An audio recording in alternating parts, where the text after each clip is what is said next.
Zdravím svojich verných diváčkov. Máme tu sobotné ráno. Susedov papagaj už opäť útočí. Neviem, či existuje nejaké škarečie zviera, jak je moriak. Už tu bývame v novom byte asi 2 týždne a ešte sme nezistili, jak tam ten mrzák na tú strechu vylezá. A jak zlezá dole. To sú mi záhady. No. Jak nejaký práveký dinosaurus.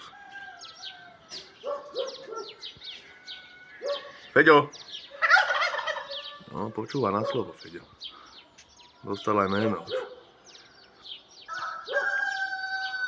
Čakám, že nás skočí záplod a spravíme si z neho ono. Vianoce si spravíme. Feďuško. Kvikvi! Kvikvi! A to je škaredé.